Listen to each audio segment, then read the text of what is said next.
escucha en el fondo, ¿verdad? No me hace falta micrófono. Buenas tardes, bienvenidos a todos a nuestro espacio cultural y librería Vuelo de Palabras. Para algunos que probablemente sea la primera vez que acuden, hay por aquí también caras conocidas que ya he visto en otras ocasiones, autores también de la casa, porque además de librería y espacio cultural somos un grupo editorial y aquí tenemos a Rafael Ballester Añón, Ana Noguera, que prontito también tiene su libro publicado con nosotros. Simplemente eso, quería darles la bienvenida, que disfruten mucho del acto y que disfruten mucho de las palabras de Josep Carlos, de su libro de Masnai, y dejemos que vuelen las palabras. Una tarde más aquí. Gracias.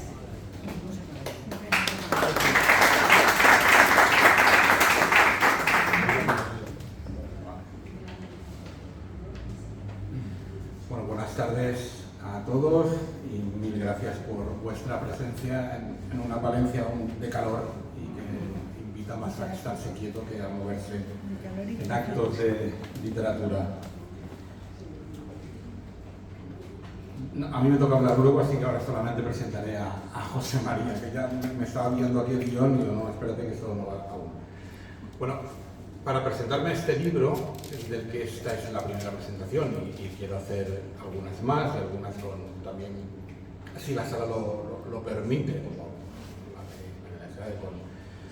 con una actuación musical, con poemas basados o canciones basadas en estos poemas, y con una voz, con un multiinstrumentista.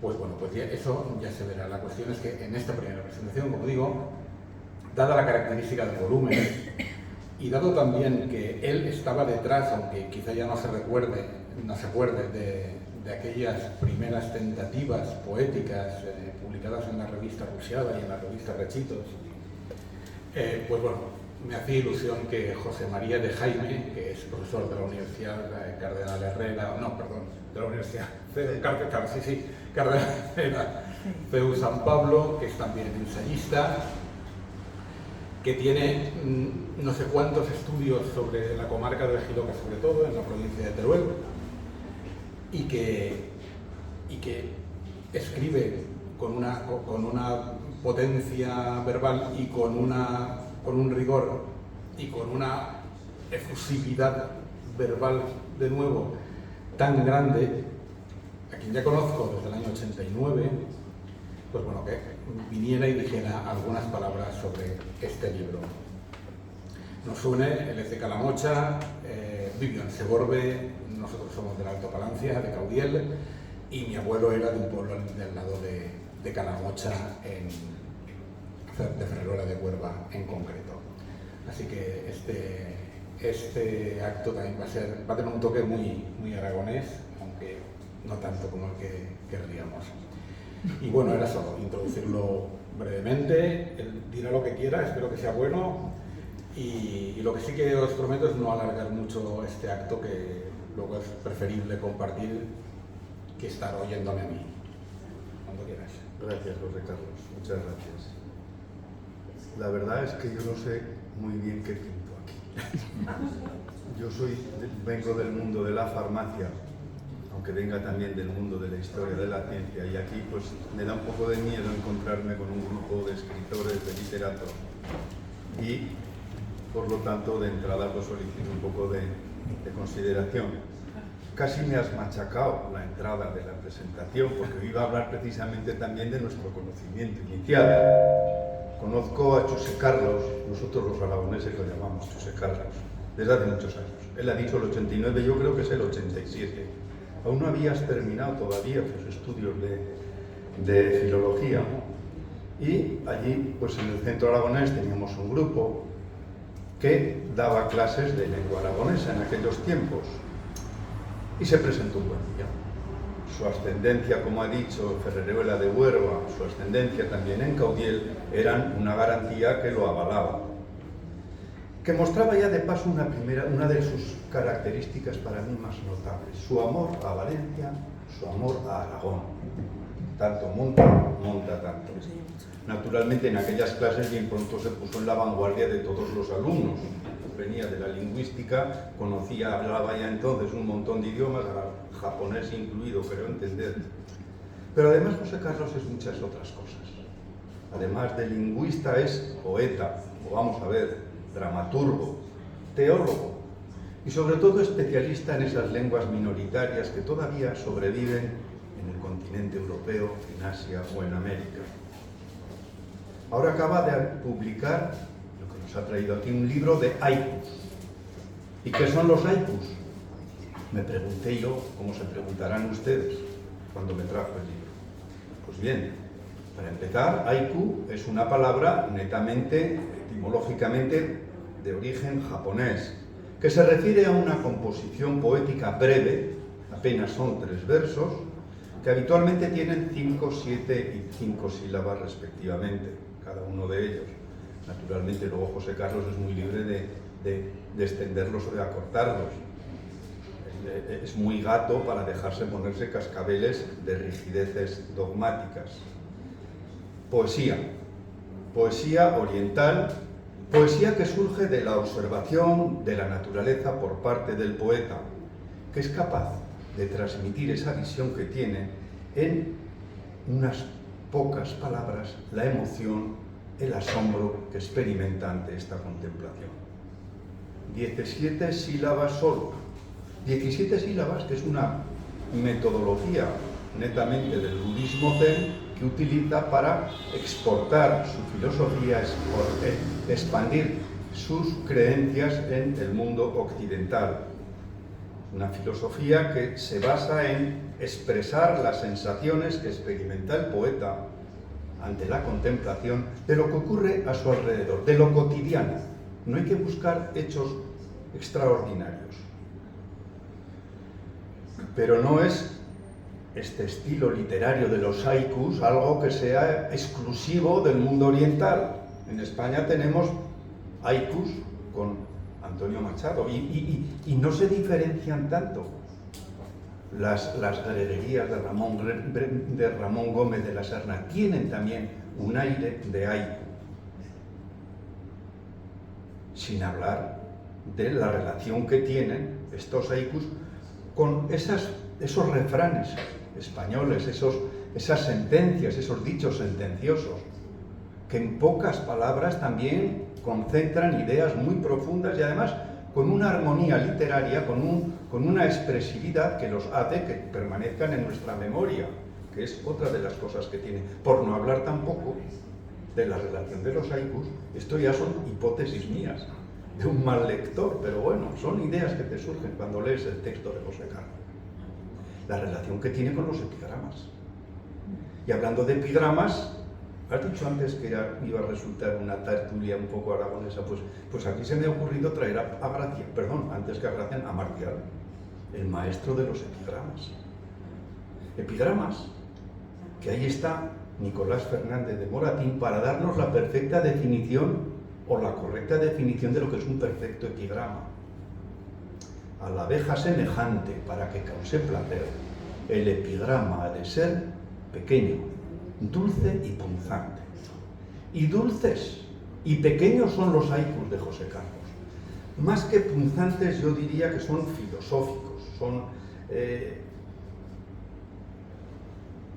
para hacernos pensar. Nos lleva José Carlos a hacernos pensar. Esas reflexiones que surgen, ya digo, de la contemplación cotidiana de las cosas que nos rodean, del paso de los días, del paso de los meses, de las estaciones, de los años, del paso de la vida en definitiva. A modo casi diario, los epigramas de José Carlos son fruto de una meditación puntual de la observación de un hecho concreto, repetido, habitual, como decían antes, lo cotidiano, lo consuetudinario, podríamos decir, que en un momento dado, hoy, precisamente hoy, le llama la atención y la refleja en su haiku, en su pequeña poesía. Ya digo, con libertad, sin atarse rígidamente a los dogmas escrupulosos de la contabilidad de las sílabas. Es muy gato para dejarse ponerse cascabeles. El libro, Masnai, está estructurado en 4 capítulos, correspondiente a cada una de las 4 estaciones del año. Algo también que entra dentro de lleno de lo que es la tradición oriental. el título genérico Masnai. Si ya nos ha costado entender lo que era haiku, ¿por dónde irá lo de Masnai? Y nos trae un término bien carpetobetónico, bien celtíbero, con desgarro. Con desgarro lo traduce el Chuse Carlos. Y nosotros nos lo creemos. Nos lo creemos como todo lo que se trata de él. Porque nosotros nos creemos a pie juntillas todo lo que él nos dice. Porque se trata, José Carlos, de un hombre cabal, de un escritor que antepone el sentimiento al aceite, la entraña a lo superficial, el fondo a la forma. Y eso que cuida y mima la forma como nadie. Yo termino, José Carlos, pero no quiero hacerlo, igual te piso algo que tenías previsto, también tú me has pisado algo que tenía previsto. Leyéndoles 4 epigramas, 4 haikus que a mí me han llamado la atención, me han parecido curiosos. Vayan pues a modo de ejemplo estas desgarradas y espirituales reflexiones haikuescas, si es que puedo utilizar este término que me acabo de inventar. Dicen así: un templo vacío, los bares ahitos de gente, es el ocaso. Guardar silencio es superior a estar callado. Antes del rezo el silencio, después la mudez. Guarda silencio tras la oración, los dos lo guardáis. Gracias, Chuse Carlos, por regalarnos estos bellos y estas breves meditaciones, porque constituyen un cuerpo de reflexiones, un cuerpo de pensamientos muy valioso que yo, desde mi modesta procedencia de la farmacia, les recomiendo su lectura vivamente. Por mi parte, Chuse Carlos, nada más y muchas gracias por su atención.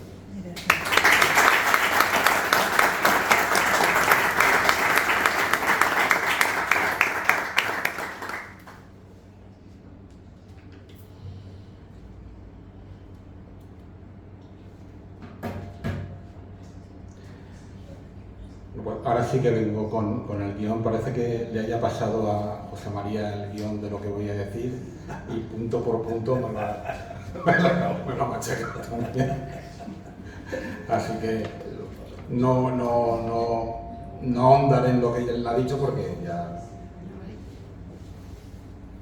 está dicho. Así, pero en primer lugar, bueno, pues, mil gracias a José María por prestarse a hacer esta presentación, por haberlo sacado del dulce sueño festero de Segorbe, hacerlo venir a Valencia, aunque me ha dicho, no, que hoy tenía clase. Me siento menos mal que de la otra manera, y por sus palabras de amistad y de cariño. Él reniega mucho del aspecto literario, se escuda en lo científico, pero bueno, él tiene un libro de recuerdos estivales titulado Os Verdes Veranos, escrito en aragonés, desde el año 90-91, y aparte ha trabajado la obra de escritores como el padre José Beltrán, que era de Olaya, o del mismo Adelino Gómez La Torre, a quien nos une un cariño común, que era de Camín Real. Así que el aspecto literario también le cae muy cerca, aunque él diga que sobre todo, desde luego, es el científico. Mil gracias también a quienes han hecho posible este libro. Seguro que se me olvidan nombres, de algunos no los recuerdo, pero bueno, en primer lugar Toni Alcolea por crear todo este universo de palabras y de volúmenes y darnos la posibilidad de estar aquí. Por acoger este título, yo no sé cómo hará, lo de publicar poesía a destajo y seguir vivo, porque es una profesión de riesgo. También, desde luego, a todas las personas que están en el equipo de Ole Libros, como Loli Lara o como Lidia Martínez y alguna otra persona que ahora se me va la imagen y el nombre.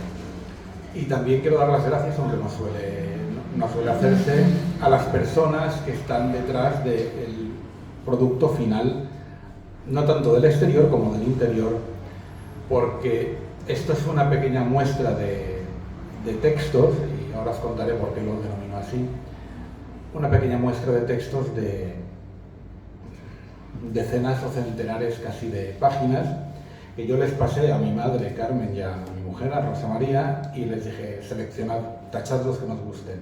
Y aquello fue la gran escabechina, sobre todo porque luego poníamos en común y yo veía algunos que señalaban y yo digo, este no me dice nada. Luego lo rescataba, luego hicimos otra lectura y bueno, pues ellas también colaboraron en el producto final que tenéis aquí. Y desde luego todos los que habéis acudido, estoy muy satisfecho de ver esta sala llena. Estoy muy acostumbrado, por desgracia, a ver presentaciones donde somos 4 o donde tenemos que llamarnos entre compañeros para decir, bajad, que no hay nadie. Y ocupar las sillas de aquel modo estratégicamente para que parezca que haya más personas y al autor no le siente mal el acto. Yo lo cogeré porque no me he traído el mío, pero vamos, el mío también está blanco, o sea que lo cogeré para comentaros algo y así me hago y alguna cosa la recordaré. No voy a hablar más de 15 minutos, siempre digo esto, luego no lo cumplo, pero de verdad que por eso pongo el cronómetro nada más empezar. Bueno, ¿qué es esto? ¿Qué es esto? No lo sé qué es esto. Son haikus. El otro día hablaba con un gran conocedor, con Enrique Linares, con un gran conocedor. Me dijo, el libro me ha gustado, pero eso no son haikus. Yo ya lo sé, que no son haikus. ¿Os has engañado? Hay haikus, pero no todos son haikus. ¿Por qué? Bueno, aquí en lo del haiku es como lo de las vitolas. No sé si os acordaréis de las colecciones. Quizás los más jóvenes no sepan ni lo que son las vitolas. Pues bueno, los de los haikus son como los coleccionistas de vitolas, ¿no? De especies raras de personas, lo digo con todo el cariño, de un purismo atroz, que si te vas de lo que tiene que ser un haiku, pues ya no es haiku. Bueno, pues un haiku no es... La característica que tiene un haiku es que aparte de una forma concreta, que la ha comentado José María, en teoría en su inicio son 3 versos de 5, 7 y 5 sílabas en japonés, lo que no quiere decir que sea tan fácilmente exportable a otros idiomas, en absoluto, pero no es solamente una forma, como podría ser el soneto en español o un tipo de verso en castellano, sino que también lleva aparejado un determinado conciencia poética o una espiritualidad lírica, podríamos decir, que en Occidente no se da de una manera tan clara o no se da en absoluto ligada a una forma. Entonces, ¿qué ocurre? Que si uno utiliza esta estructura de 3 versos, pero está fuera de lo que en teoría de ser un haiku, que es la visión fugaz de algo que ocurre y tú lo transcribes, y lo transcribes hasta el punto de que te puede llevar al llanto determinados haikus, aunque yo dudo a veces de si el llanto viene por el haiku o por la explicación del haiku. Eso me ocurrió a mí con unos que comentaba hacía tiempo uno de los grandes conocedores y de los que me enorgullezco de haber colaborado con él en un libro que publicamos en asturiano, de haikus referidos a pequeños, como se dan luciérnagas, mariposas, que es Vicente Aya. Sus explicaciones valen mucho más que los haikus que traduce, eso seguro, y su prosa también. Pero bueno, no me voy. Está ligado el haiku, como os digo, a una forma y a un contenido.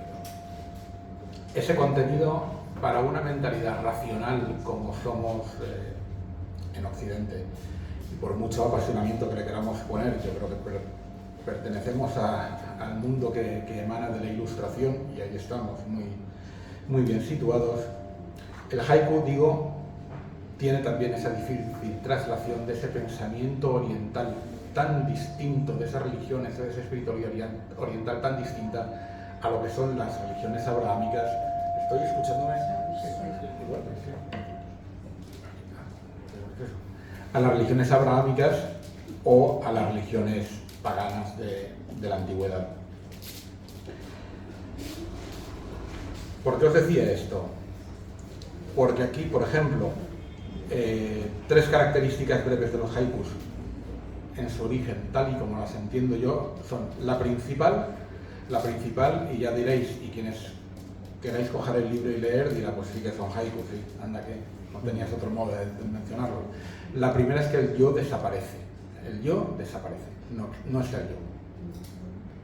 Es transparente. Y aquí, bueno, pues hay el yo, mi zapatilla en acrobacia sobre el pie. Se cayó. Ahí no está el yo, es que vamos, tengo que ponerle un plástico para que no siga saliéndose el yo del libro. Así que esta primera característica lo alejaría de lo que es un haiku tradicional. ¿Cuál es otra? Aunque hay haikus de todos tipos. Y el haiku además no es un poema que escriban poetas. Hay haikus escritos por niños, por pescadores, por todo tipo de personas, vamos, que no es esa imagen del poeta típico. Y desde luego la visión y la observación está muy presente. Esto lo dice alguien que vive en su cabeza, dentro de él, 24 horas al día. Con lo cual de la observación, y que no veo el mundo de fuera. El mundo de fuera es como una cosa, como una pantalla, casi como la cueva, como la que hay fuera de la cueva platónica, es que casi ni lo veo. Estoy dándole vuelta. Así que otro punto discordante para la idea de un haiku. Y luego que hay también una visión. Hablando con esta persona, con Enrique, me comentaba que el texto que era un haiku, dice, ese es un haiku, y me acaba de salir aquí, ese es un haiku precioso que cumple todas las reglas para ser un haiku. Y os lo voy a leer porque lo he abierto por aquí. El autobús se detiene, camina una paloma por el paso de cebra. Dice, eso es un haiku. Un buen haiku, además. Dice, pero lo demás, y digo, lo demás, y ahí entro en la segunda parte. Lo demás es, como decía José María, de no poner el cascabel al gato, o de no dejarme poner, pues eso. A mí lo que me gusta es el género fronterizo. Esto que en el año 2007 publiqué un libro titulado Aquí la noche, tiene el nombre de Valeria, que está basado en una experiencia en Valeria, la ciudad romana que hay en la provincia de Cuenca, y quería, en ese momento tenía mucha relación con Fernando Sánchez Dragó, y le dije que me escribiera un prólogo. Y claro, pues yo no tengo tiempo para escribirte un prólogo, si quieres te lo escribes tú y yo te lo firmo. Y yo, no, eso me da igual. Y entonces digo, pues dime algo y lo pondré en la contraportada. Entonces en la contraportada le expliqué qué era, se lo envié, no sé si lo ojearía o no, y me dice, pues mira, yo empezaría diciendo que esto es un libro degenerado. Y vale, pues eso va a estar, es un libro degenerado porque está fuera de los géneros. ¿Qué es? ¿Es un cuento? No. ¿Es una serie de reflexiones? No. ¿Es una vivencia? No. ¿Es un diario? No. ¿Es una memoria de algo? No. ¿Es todo a la vez? ¿Es una crónica de un viaje? ¿Es todo a la vez? Y a la vez no es nada de todo eso. Como os digo, géneros en la frontera de los géneros donde no sabes muy bien cómo escribirlos. Y ahí yo es donde más disfruto, donde mejor me lo paso. Ese era un libro, el año anterior había salido La tumba de Leónidas, que es lo mismo, que el editor Javier Ruiz Portella, de Altera, a quien le agradezco, vamos, que también confiara en ese volumen y se estuviera distribuido por todos los lados, lo puso en la portada narrativa, novela histórica, y la liamos parda, porque claro, la gente a la que le gusta la novela histórica, no sé si habrá alguien aquí a quien le gusta la novela histórica, es un tipo de gente muy determinada, como el que le gusta la ciencia ficción. Pues ahí no lo saques de ahí, en el sentido de que esto es lo que quiero. O sea, si alguien me pone novela histórica, yo quiero una novela histórica, no las chorradas que me está contando de que llega a Esparta en coche y hace no sé qué. Y eso es La tumba de Leónidas. Es un relato de viaje que hicimos Rosa María y yo a Esparta. Estuvimos ahí 3 días. Esparta es una ciudad griega en el Peloponeso, como bien sabéis todos, donde no hay nada que ver. No hay nada que ver, y ahí está quizá el encanto, que todo lo tienes que poner tú. Sí, está la tumba de Leónidas, y así figura el libro, está también un antiguo teatro griego y un antiguo templo de la época espartana clásica y profunda, clásica en el sentido de lo que entendemos por Esparta, pero no hay nada más. Así que allí empezó este recorrido por Esparta, que está basado en la rememoración de la batalla, está basado también en la experiencia del viaje, en reflexiones propias, todo junto. ¿Qué es eso? ¿Una novela histórica? No. Y por eso el que la compró como tal luego me ponía a parir en los foros. pero ¿por qué engaña? Algunos les contestaba y dice, ya, pero me parece muy bien decir lo que quieras, pero que no engañe el editor, que no nos engañe el editor. Entonces, esta mezcla de géneros, esta degeneración de géneros, a mí me sugiere muchas cosas. Y en este en concreto, quizá porque, como dice, nunca llegué a hablar japonés, sí que podía tener breves conversaciones, sin mucho... No lo dijiste. No, estudiaba japonés, sí, estudiaba y muy concienzudamente. Estudiaba 3 horas a la semana, tenía clase con una profesora japonesa, luego di clases de español a una artista japonesa que vivía aquí, y con Japón tengo un vínculo desde niño.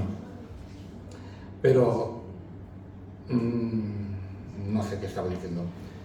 Bueno, la cuestión es que nunca llegué a hablar japonés, como digo, pero la idea de Japón, de la literatura japonesa, del teatro No, del teatro kabuki, de tanta cultura que hay detrás y que tanto gocé cuando estuve ahí, pues los haikus siempre han aparecido como un género que está ahí. Me hacía una entrevista para la revista Macma en Telefuentes y algo así le contestaba, que el haiku siempre estaba ahí, pues como está la entrada de diario, el artículo de opinión, ¿no? Cuando quieres haces uso y cuando no quieres no. Aquí, claro, tú ya has dicho lo de las 4 partes, ya me queda solamente. Yo sí que, frente al gusto del romanticismo en la poesía, de pensar que cogió Chopin y para escribir, para componer el estudio revolucionario, se sentó al piano, hizo así con el pelo y empezó a... O cuando también pensamos que coge Propercio cuando su amada le ha dicho que qué hace llegando tan tarde y que vuele a otra y que se vaya, que el poeta llega y se pone allí y rápidamente en 5 minutos lo escribe. No, esa es una idea muy romántica de la poesía. Entonces, si tienes que esperar a que un haiku te salga, pues bueno, pues, al final de tu vida a lo mejor quizás eso. Tienes ahí un pequeño cuadernito de 8 textos. Pero yo estoy satisfecho con este libro, pues por eso, porque expertos en haiku han visto haikus. Yo también reconozco varios haikus. Sí que es verdad que en algunos, y es una novedad, hay un toque humorístico, sardónico, que yo no conocía en mí, por ejemplo, y que no son greguerías, como tú dices, que es esa mezcla. No busquéis, si hay algún purista, aparte de no tirar mano de la cabeza, que no busquen esto, la pureza del haiku, porque no la va a encontrar. Son eso, tal y como digo, o pequeñas muestras de la tesis, antítesis, síntesis hegeliana, de la tríada tan habitual o tan arraigada a la tradición indoeuropea, de los 3 versos, vamos, todo lo que nos pueda sonar a 3 está aquí metido. Y hay otro, por ejemplo, en casa ya no entran más libros, calma, los meteré yo a la fuerza. Cosas así, la playa, apatía o lujuria. Igual que futbolistas en el banquillo, los libros que no ojeas. Los libros aparecen mucho en este poemario, aparecen mucho porque son parte brutalmente propia de mi vida. Y ahora ya, como ya llevo 16 minutos, no lo voy a hacer esto más largo, son las 19:07. Tú ya has dicho que se divide en 4 partes y ahora voy a leeros alguna cosa. Como son breves, tampoco os voy a cansar. Yo leo un par de cada parte y ya damos por concluida la sesión. En la primera de las secciones, que he titulado Ese sonido de luz, porque luego era otra casa, claro, casarlo todo, decir dónde va a estar. Entonces, primavera, verano, otoño, invierno. La primavera son los poemas más espirituales, el verano son los más gamberros, en el otoño está ya el recogimiento y en el invierno está el recuerdo de lo que fue. Así que de este ese sonido de luz, esto más espiritual, os leeré algunos que me gustan especialmente. Las hormigas trepan por el collar de cuentas, como queriendo orar.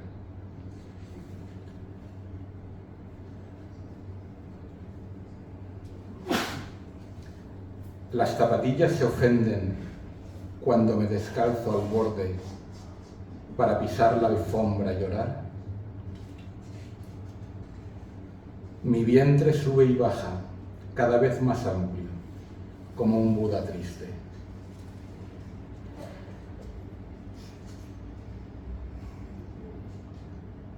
Y aquí ya has leído tú alguno, así que los dejo estar. Los arcanos de la baraja, en su cajita, debaten sobre el mañana. La segunda sección la titulé, es dedicada al verano, Martinis. Martinis no el apellido, sino Martinis la bebida. La luz de la piscina se refleja en la terraza. Una muchacha la atraviesa.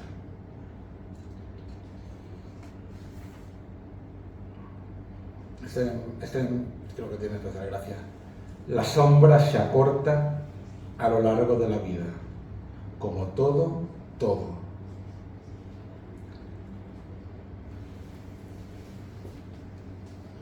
Te quejas por gusto, le dijo al masoquista. Y yo os he leído también alguno de ellos antes. Este también me hace gracia. La cabra mira inquieta el trasiego de los hombres. Nada bueno. Una muchacha se detiene. Yo voy escuchando a Bill Evans. Qué fácil es engañarse. La tercera sección se titula La Bella Molinera, es el otoño. La Bella Molinera hace referencia al ciclo de Lieder de Franz Schubert, que desde adolescente me ha fascinado. La mayoría de estos textos están escritos en mi pueblo, así que en el aspecto de la naturaleza, ahora no encontraré ninguno, pero también se ve más presente. En los pajares, ladridos, nadie por la senda. Lloriquea el husky de los vecinos, tan grande y tan cobarde. En medio del campo, voces de niños. Sobran.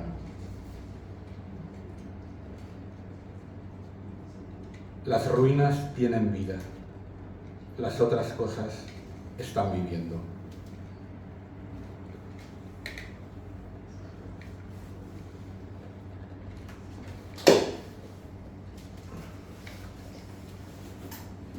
En la noche, cielo rojizo. Mis pasos en la rocha. La rocha en el dialecto de nuestro pueblo es una cuesta. Empinada, una cuesta empinada. Crecen los libros desde el suelo. ¿A dónde creen que van? Y ya por último, la última de las secciones lleva por título la del libro, Masnai, que como bien ha dicho José María, es una voz de difícil interpretación, está dentro del bronce del bronce de Botorrita. Botorrita es una localidad cercana a Zaragoza y ahí se encontró un bronce celtíbero. El texto celtíbero más largo encontrado es de este lugar. Y yo, que soy un friki en ese sentido, pues me gusta leer lo que no entiendo. Entonces el libro comienza con una cita del bronce de Contrevia de Laiska, que era el nombre de Botorrita en aquel momento, que dice, creo yo que dice, Nekue taunei litom, nekue masnai tisaunei litom zosauku. Se entiende más o menos qué puede querer decir, pero igual que hay unos investigadores que dicen que masnai es con desgarro, con ruptura, hay otros que dicen que es un dativo que se refiere a los hombres, o sea, que sería a los hombres o para los hombres o algo así. Pero no, yo lo he cogido por el otro, pero no por este otro. Aquí voy a leer un poema que a mi mujer no le gusta nada, pero a mí me... Antes la noche, luego la noche, el día es un picor.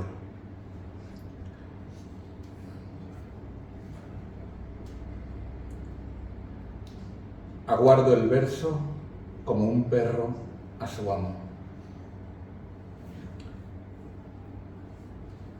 Los años han pasado y yo sigo escribiendo, irresponsable. En silencio, como libros a oscuras.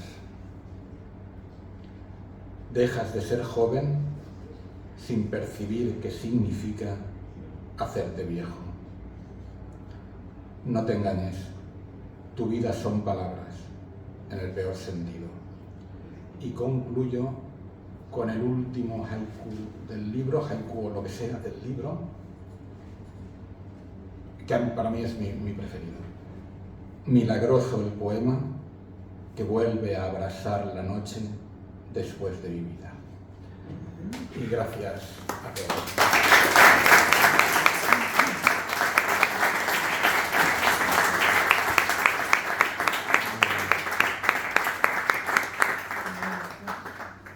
Si alguien quiere hacer alguna pregunta, comentar algo, renegar. No, yo te voy a dar las gracias. ¿Y sabes por qué? Porque yo este libro lo tengo quizá antes que otros. Seguro, no te quepa ninguna duda. Porque me estaba en el PSET después de mi 5ª intervención quirúrgica y tuviste el cariño, no la gentileza, el cariño de venir a traérmelo al lecho, no de dolor ya. No. Ya estaba bien y yo lo pude leer. Y me has engañado. En la presentación has dicho que no existe el yo. Pues más yo que en este libro, los que te conocemos, no sé si hay. No, he dicho eso, he querido decir eso. Pues te he entendido mal. Que yo rebosaba, vamos. Exactamente. Y voy a ver tres que me han gustado. Uno me lo has probado tú. Aquí estamos. Un templo vacío, los bares, ahitos de gente, el ocaso. Pero hay otros dos que me han llamado mucho la atención, que no las habéis leído. Que no cunda el pánico. Una sociedad tan corrupta ya solo puede engendrar santos. Y este otro me lo explicas. A ver. ¿Qué queda después del poema, sino un descenso a los infiernos? No sé qué explicarte. Quizá porque el momento de mayor gozo en un poema es en el momento de la escritura, cuando piensas que estás creando la gran maravilla y luego al cabo de 2 días lo lees y dices, ¡buah! Yo creo que va por ahí lo que quise decir. No es nada dramático ni romántico en el sentido byroniano del término, sino de que tú escribes el poema, estás puesto en él, estás trabajando en él, no es ningún arrebato de 1 minuto, sino que te pasas horas. No, con esto no, evidentemente. Y luego ves que... No pretenderás ser Dante, porque vamos, ya... ha sido la valiente. Me ha gustado. Mil gracias. Me ha gustado mucho, de verdad. Yo, aprovechando que estoy en la mesa, me pongo el micro y entonces, bueno, era simplemente 2 comentarios. Uno se me ha pasado porque tenía pensado haberlo dicho en la exposición inicial. Y el otro es un poco una reflexión sobre que no es tan importante la pureza, que el mestizaje es muy rico. En música sobre todo. En todo. El mestizaje es rico. Y no es necesario ser rígidamente seguidores de un estilo o de un género o de una estructura literaria, que el mestizaje es bueno. Y lo que se me ha olvidado decir era un poco esas sugerencias que hacen los que estamos fuera del mundo de las letras.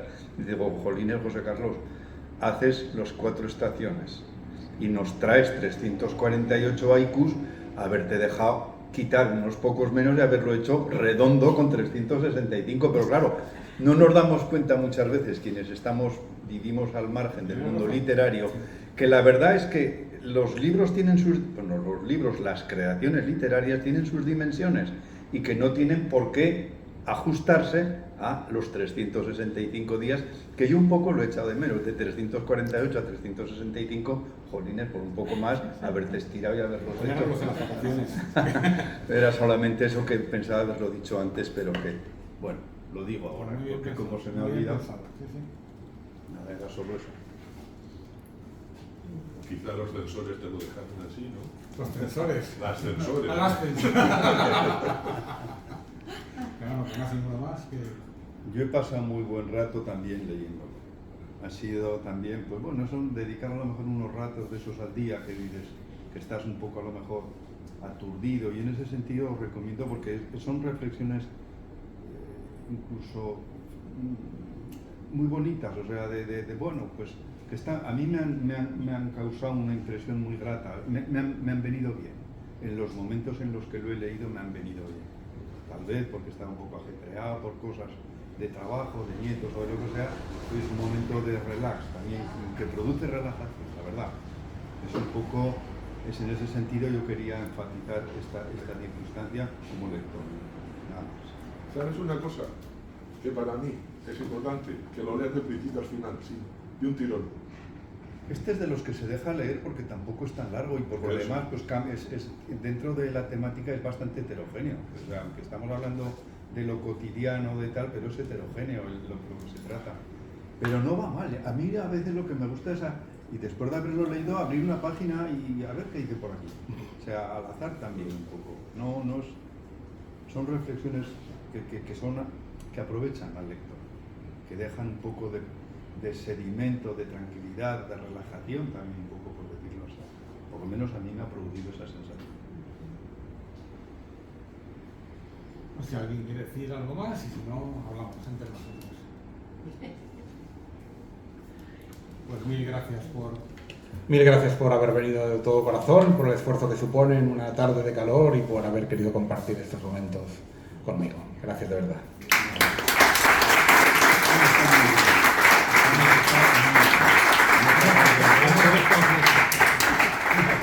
De a gusto. A continuación, el autor firmará los libros.